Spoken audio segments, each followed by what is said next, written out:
get started? Yeah. All right, at this time, I would like to call our Auditor Selection Committee meeting agenda to order on Tuesday, August 18th at 5 p.m. Yvonne, would you do a roll call, please? Yes, sir. Mayor Gray Leonard. Here. Vice Mayor Robert Greenland. Here. Councilman Jimmy Anderson. Here. Councilwoman Lenny Richardson. Here. Councilwoman Brandy Peterson. Here. Deputy Clerk Ryan Smith. Here. And I am present. All right. Lenny, would you please lead us in an invocation? Gladly. Thank Let us pray.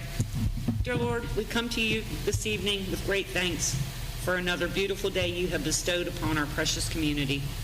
I ask of you, dear Lord, to please guide and inspire us to make the best decisions for our town as a whole as we consider the business before us. And I ask these things in your great name. Amen. Amen. Stand for the pledge. I pledge allegiance to the flag of the United States of America and to the republic for which it stands, one nation, under God, indivisible, with liberty and justice for all.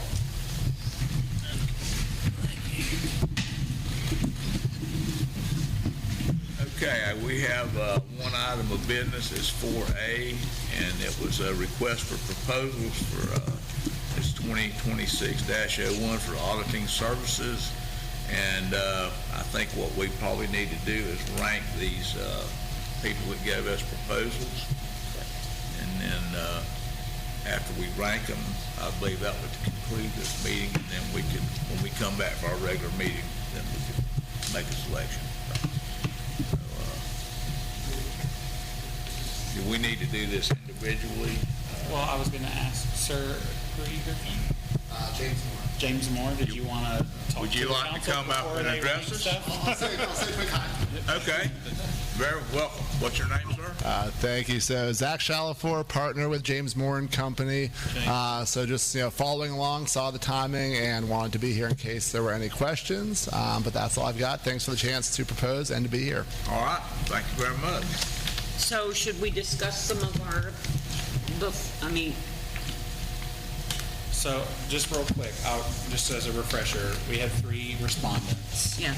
So the reason we canceled the August 4th meeting is you've already got a top 3, essentially. So we didn't think we needed to do a whole, sit down and discuss all of them. You should just be able to rank the 3 today.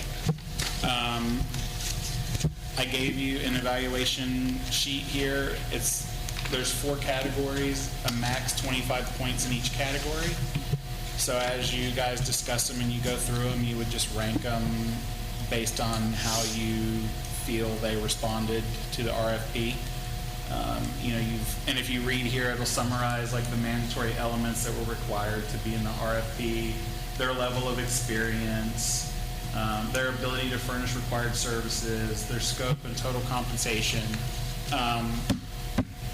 Just to say a word about it, they're all very similar. I was going to say, all 3 are fully qualified. And they all work with municipalities that are local to us. James Moore has come highly recommended by our previous auditor. I will say that Maudlin and Jenkins is not local. Well, actually, Maudlin and Jenkins and Morin and Smith are not local to us. Morin and Smith, though, does have clients locally. So they talk to Beverly Beach and a few other places. So they are also the auditing firm for Lake Helen. Who is? Morin Ron and Smith. and Moran and Smith. Yeah, the interesting thing about Lake Helen is that they actually use James Moore for their financial Yes. side, and then they use Moore and Smith for their auditor. So they're the only city locally that I've come across that kind of works that way. Lake Helen doesn't have a finance department. So, you guys can talk about it, but like I said, I've gone through all 3 RFPs. They all have experience, they're all licensed, they've all performed local audits here. What I will say about Maudlin and Jenkins is that they're huge. They do stuff all over the southeast. My only concern here for us is that, am I going to get a different person every time we call? Correct. With a question, because I mean, they touted, oh, we have 200 CPAs and all this stuff. Well, it would be nice though to talk to somebody who's familiar Correct. with our, All the time. right. Yes. I agree. So, and they do have Florida clients, but a lot of their clients are like Georgia, Mississippi, Alabama. They have some people in South Florida. They have a Bradenton office, which is where they're based out of. And then Moran and Smith, they're based out of Tallahassee. When I spoke to him, he told me that they have gone after a lot of the smaller municipalities because he said it's hard to find firms that work with really tiny, like Beverly Beach. Don't they do Beverly Beach as well? I don't know if they actually do them already or they are in the process of going through an RFP like we are. Okay. But that was where he was headed when he came here the day he dropped off his response. So, but like I said, he also does Lake Helen. And Scott is the reason we reached out to him because Scott was familiar with them working in Lake Helen, just to give him an opportunity. But Jim recommended James Moore. Jim is the one who put us in touch originally with someone from James Moore because he knew, obviously he wasn't going to leave us in the dark when they sent us their disengagement letter. So,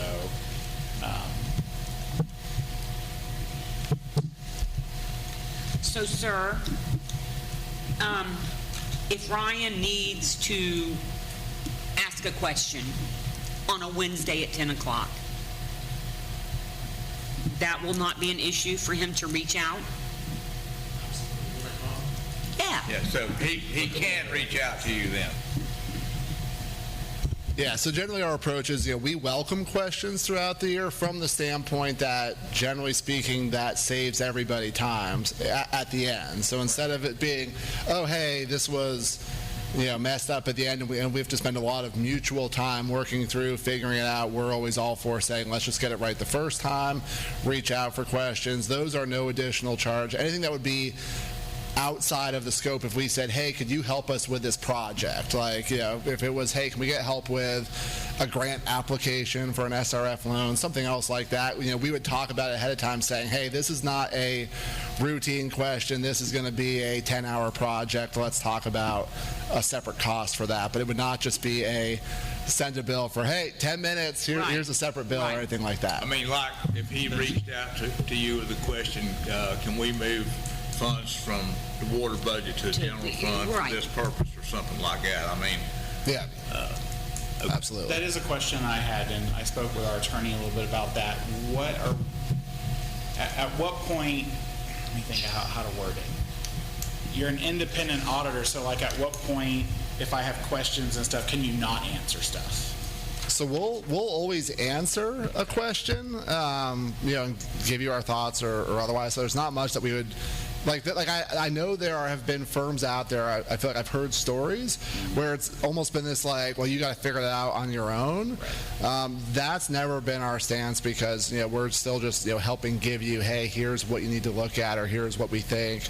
Oftentimes there's just subjectivity where some auditors are very much like, well, this is the way we want it. Our approach is kind of, here's what you could do. So almost kind of in some ways aligning with Scott to say, well, hey, here's the options, and yes, here's 2 or 3 options on the table. We would have no issues with either. They're both supported in our opinion and legal or whatever the case might be. See, we're in a kind of a unique scenario where whether he should have been doing it or not, when I came into the town, we had a former clerk who needed a lot of hand-holding, so he helped her a lot with stuff. There are still certain things that like he has done for us at the end of the year, journal entries for things like deferred outflows and stuff like that I'm probably supposed to be doing, but I am not I'm a bookkeeper by trade, but we do not have a finance department in Pierson. For sure. So there's still a lot of things where I might have questions or I might need to actually sit down with you and go, okay, what is it that I haven't done at the end of the year that maybe our previous auditor was doing or helping her do that I should be doing on my own? But it's one of those things where I hate to hand over an incomplete set of books and then it's hands off and you guys just go, oh, this is all wrong. Yeah. You know what I mean? So I'm willing to learn that stuff, but I've never had someone that I've been able to ask that to, because Jim just kind of came and he did what he's done for 20 years. Just kind of fixed it. He just kind of helped her out and fixed it, and he allocated stuff. But there are times throughout the year that, like, if we buy a new piece of equipment, I reached out to him and said, okay, I know from the business world how I would set this up as a long-term liability for the payments and all that. But from the government side of it, like, how am I recording this, or how am I setting this up? We're doing a solid waste assessment for the first time this year. Okay. So I reached out to him and said, how am I just setting this up in our software so that it hits, our books a certain way? I have questions like that throughout the year. I just want to make sure that that's something that is in the scope of work that I'm allowed to reach out with those questions. Yeah. Okay. Absolutely. And again, if it was something that was, hey, this is research, but most of the time it's probably... That, like you said, so that when I get to the end of the year, I already know where it's supposed to be and it's done. Yeah. Versus... if that makes sense. Yeah, and even looking at year end, so like, the pension liability activity, we're accustomed to just helping book that. We build templates internally, so it's like we copy your data from the state and then plug it in and flow it through. That was one that Jim did, because we always had to wait till January when the report came out, and so he gives me journal entries at the end of the year for stuff like that to input, but he's always just done that stuff. Yeah, so, I, again, wasn't sure how much of that I was supposed to know, how much he was supposed to do. So we may have questions like that. Yeah. Where's your closest, like, field office or whatever to us? Did you have one in DeLand? So, we do have a DeLand office as well. So that's more kind of, tax people are there, but Daytona's kind of been the hub, so to speak. If he was going to call to reach out, what would he call? He would call our Daytona. I mean, and really the way we work... Your Daytona office. Yeah, we actually have a centralized answering, because we have a lot of people that just work remotely and otherwise. So it's one where whatever number you call, you're getting the same line, which actually is somebody in Daytona to get a hold of us. If they called you, they would reach your Daytona branch, your Daytona office. And we've all got direct lines and plenty of ways to get a hold of somebody quick. So he could reach out to the same person every time through a direct line or whatever. Yep.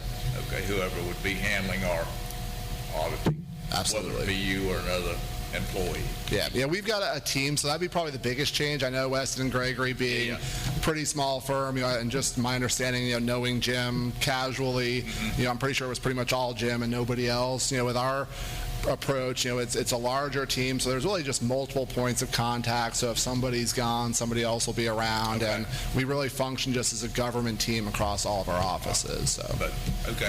I guess my question is, this is just for the audit. Correct. This is not for a CPA. So all the questions that you would be calling him to ask him would be a CPA. So are we going to need to do a new CPA as well? That's what I was clarifying with them. I mean, if I just have general questions throughout the year, that's included in the price. I'm able to just call you and ask you general questions. Yeah. Okay. Yeah, I think...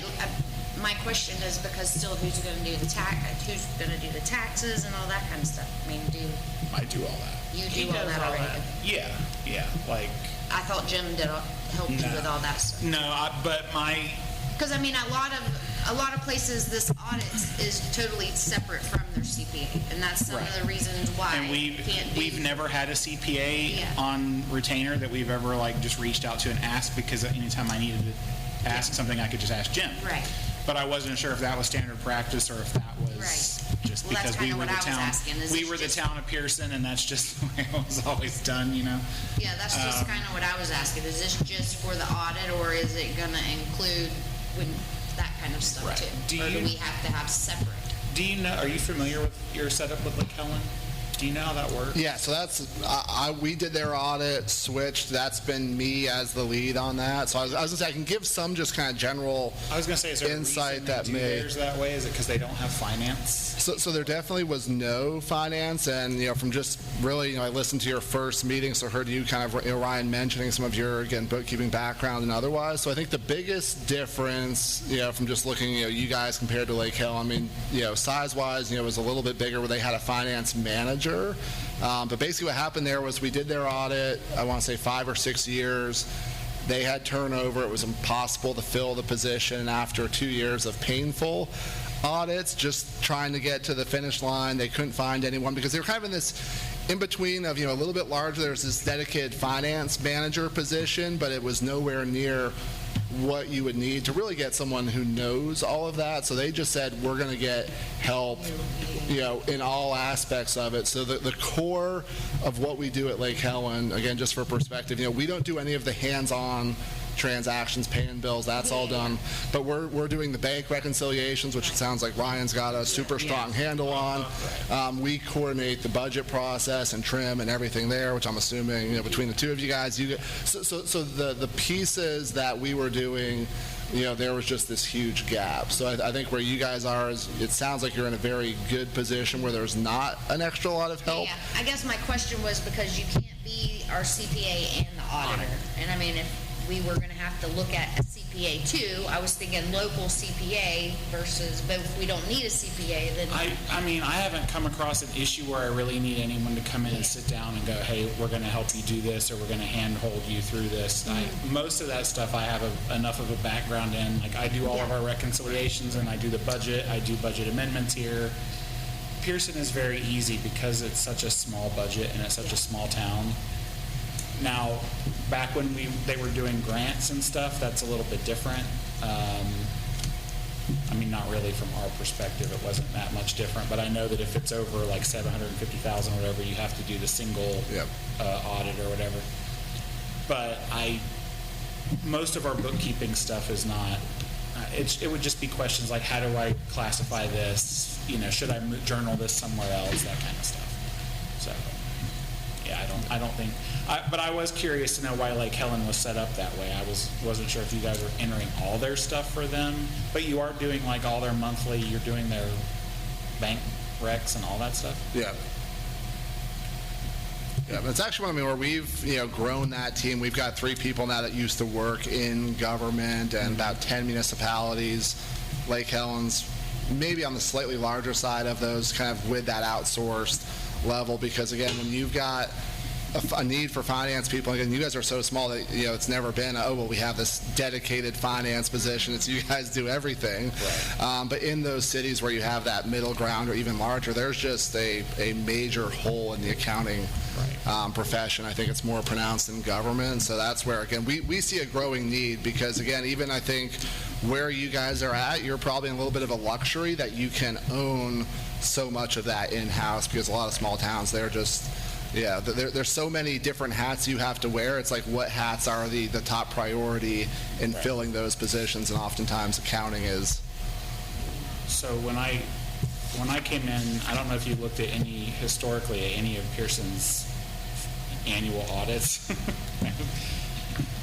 When I came in, there were some dings on there because they didn't follow a budget, and so Jim would come in and, it would just be out of whack. I think the last 2 years that I've been here that he's done the audit, it was like a no comment audit. I mean, it was just like a straight audit. That made me feel pretty confident that we're okay with doing stuff in-house. I mean, if I really felt like I didn't know what I was doing, or Jim was giving me a lot of feedback, or there was some issue on the audit, then I would probably look into a situation like Lake Helen. Yeah. But for now, I think everything is okay with that in-house. But, as long as I have some guidance where I can reach out and say, this is new to me, don't know where I should put this. I might just have some general questions. So, but. Yeah. And we try to be proactive too. If we see something to say, hey, Ryan, really you want to do it this way, whether it's, say a better way to do it, a more efficient way, whatever, we always try to. And you guys may see stuff that Jim, Jim has done everything the same for 20-something years. So you may see something and go, hey, there's probably a better way or a more efficient way to do this. A lot of that falls into our due to, due from accounting, because we have a water fund, an enterprise fund. We allocate stuff back and forth between, for expenses and whatnot. So I asked Jim a question last year. I'm like, well, can we do this at this %? And he's like, I don't know. I was like, okay, well, that doesn't make me feel good. But I think it's just such small numbers, and it's so, you know what I mean? It was not a big deal. But I'll be curious just to see, regardless of who the council goes with, how different it is from the way they've always done it. Because at a little town, you get comfortable for sure. Yeah. Only other thing I'll say, James Moore's local. I think they're also, if you look at the dollar amounts, even though the last year is higher, the first 2 years are cheaper. So I think they work out the cheapest It for the 3 averages out. years. Average out, yes. Yeah. I think so So- too. That's what I noticed. Yeah. Over the long run, I didn't see a real big difference between anybody, to be honest with you. But yeah, other than that, I mean, like I said, I read them all. They're all the same. That's totally up to you guys. I haven't heard anything from Malden and Jenkins. They just submitted an RFP. We've talked to James Moore. We've talked to Chris at Moran and Smith. I'm not sure how to say his last name. But,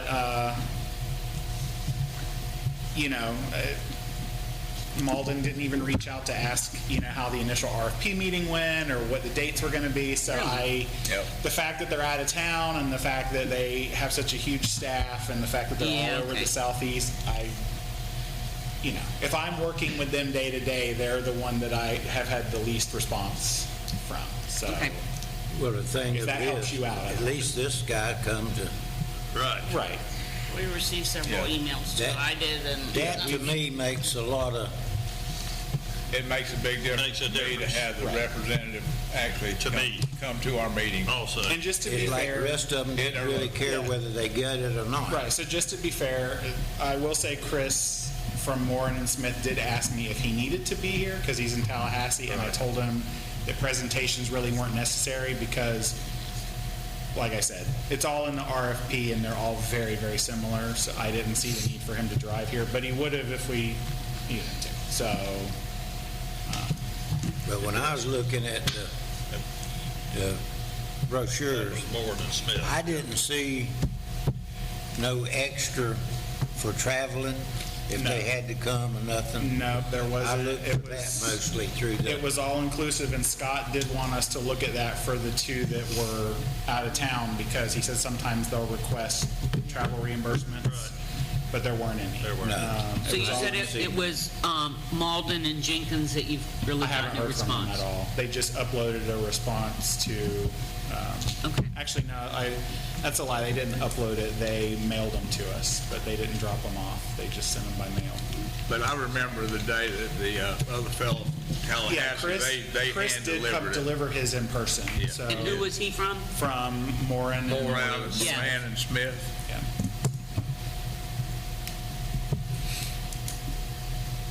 And I will tell you, whether it's a positive or negative, depends on how you look at it, but Moran and Smith, they have a very small, if you look on one of the pages in their RFP, they have a very small staff. I think it's like 4 CPAs and an assistant and something else, and they said, they tout that as you're always going to get a very personalized experience, but at the same time, just like with Weston and Gregory, if 2 of those people leave, you know what I mean? If You've got a 3-year contract or a 3-year RFP with them, what would that mean If 2 for of them us? leave, we're right back to the same square. Right, so Okay. that was the only concern I had there is that,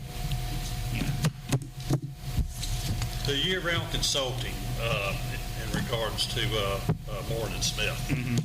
Also, our commitment extends beyond the annual audit. Town management will have Right. a year-round access to our professionals for assistance with accounting questions, implementations, grant compliance, financial reporting, Right. so-and-so, at no additional charge. right, which is what we were just discussing. What we were just discussing. So they both, in fact, I think all 3 of them basically said that they are available year-round. Year-round For any kind of questions you might have, unless it's way out of the scope of, Oh, there, right. Right. so like I said, all very, very similar in response. I didn't see a real big difference in, like, the services to me No, are there isn't. similar. It's all very It's just a similar. matter of how the response you're gonna get and who's close and who's local and that kind of stuff. Well, I always like to go local. I agree. My 2 cents. Well, so what I would do there then, if you're scoring them, if you're going to give them higher points for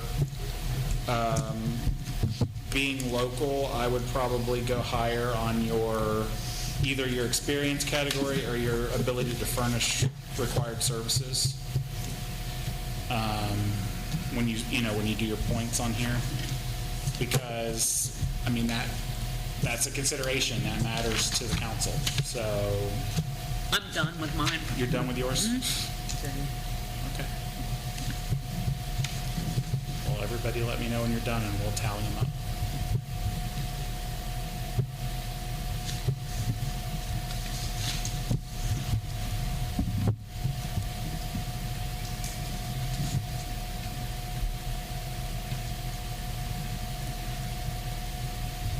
Now, Moore's the one out of Jackson, Tallahassee. No. No, James Moore. James Moore's out of Daytona. Daytona, okay. Moran and Smith is the ones out of Tallahassee. Oh, okay. Give them some.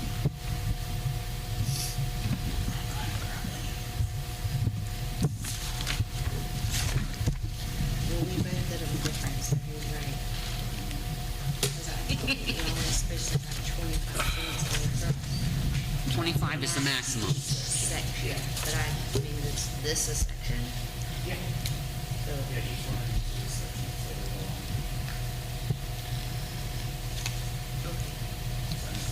yeah, but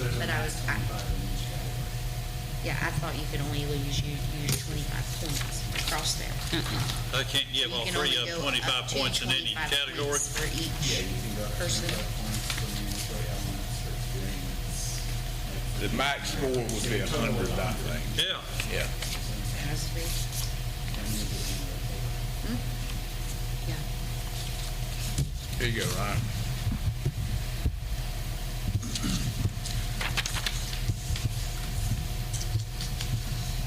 Thank you.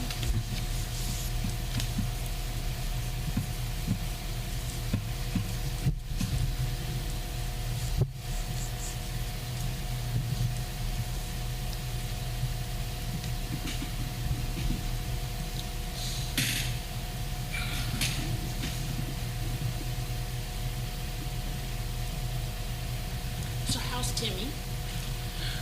$450 later, I think we're on the road to recovery.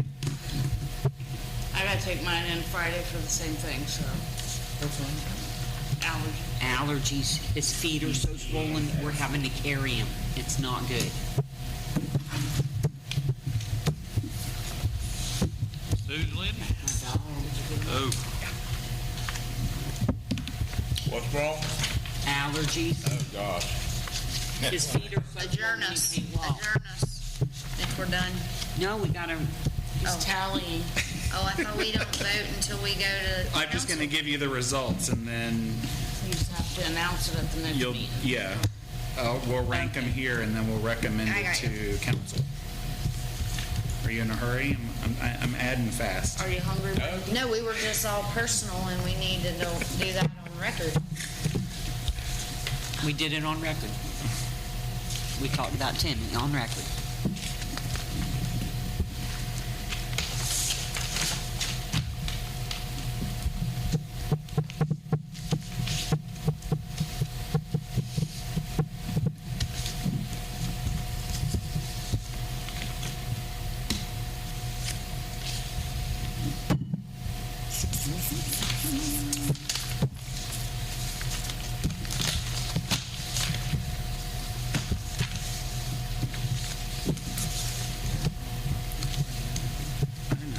Well, actually, the one column is closed. Do you, sir, do you work out of the Daytona office? Yes. Okay. All right, so your number 1 is James Moore, number 2, Moran and Smith, and number 3, Malden and Jenkins. So James Moore is who you'll be recommending at council. Okay, All right? Yep. great. There you go. All right. Anybody have anything else they want to ask of this gentleman? appreciate you coming. More questions? Thank you. We're adjourned.